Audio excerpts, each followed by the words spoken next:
as I reached for his sweater and smothered my face into its bobbled sleeves. I saw him everywhere. Amongst his battered John le Carré books, neatly arranged on the bookshelf, between the cans of Guinness rammed at the back of our fridge, a toothbrush casually discarded by the sink. In his laundry, worn socks, treasured shirts, faded jeans, randomly intertwined with mine. A scattering of unremarkable objects that served to document the past like some kind of spectral crime scene. Exhibits of a life shared and a life lost. Strewn buoys that ringed my drifting grief raft in this house we lived in, the house we loved, now a strange, unbearably quiet and dark expanse. My story begins here, days after my husband died in his hospice bed, sleepwalking through the debris of cataclysmic loss.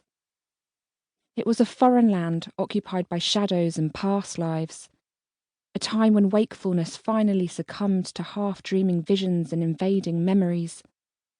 For it was during these nocturnal hours that my husband's gentle presence seemed to unfurl. In this hypnagogic state, I was convinced that he had briefly returned to me, as if a celestial pathway could somehow reunite us between two disparate worlds. And maybe I was right. Perhaps it could, albeit briefly. But magic is a transient illusion. All spells eventually break. Weeks turn to months, seasons evolve, the earth silently spins. I felt the oscillations rippling inside me, reverberations that signalled renewal. Grief cannot hold you here, they thrummed. But these sensations also betrayed the past, initiating a forwards and backwards motion that gradually pulled me away from the 35-year-old woman I recognised, the woman I had been. I yearned for movement. I feared letting go. It was here, in this paradoxical moment, that death splintered me in two, creating dual identities, dancing and sparring, in darkness and light.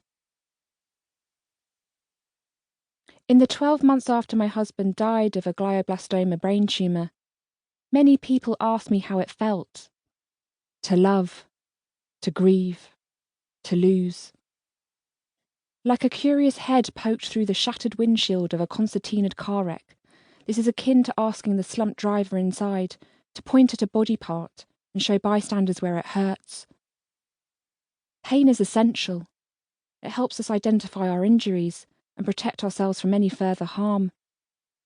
But it can also be difficult to quantify. There is no Richter scale for loss, no abacus that can calculate your daily progress as you hurtle from one extreme emotion to the next. There is simply no way to monitor your own heart's rhythms when the one it was tied to stops beating. I began writing in the winter of 2018 to confront the ugly facets of my grief, but I continued writing to try to co-opt them. It was the only way I could control what was happening inside me, the elemental changes that seemed to transform me from solid to liquid to gas, a transmutation that sometimes occurred in a single day as I went about my everyday tasks, wheeling a trolley through the supermarket aisle, rushing down an underground escalator to get to work, waiting in line at my local cafe to buy a takeaway coffee. No one warned me about the power grief can wield over your subconscious, the way it ruthlessly inhabits and subverts you. In the immediate aftermath of my husband's death, I struggled to locate him amid the debris. Yet over time this quest ricocheted inward, a pursuit no longer focused on the absence around me, but the gaping chasm within.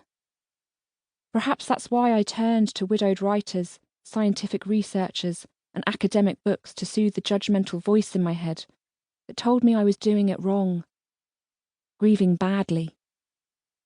I was looking for answers. I sought reassurance in the things I had never been told. On a rainy afternoon surrounded by medical books in London's Wellcome Library, I uncovered tales of Native American women, widows of the Hopi tribe in northwestern Arizona, who have been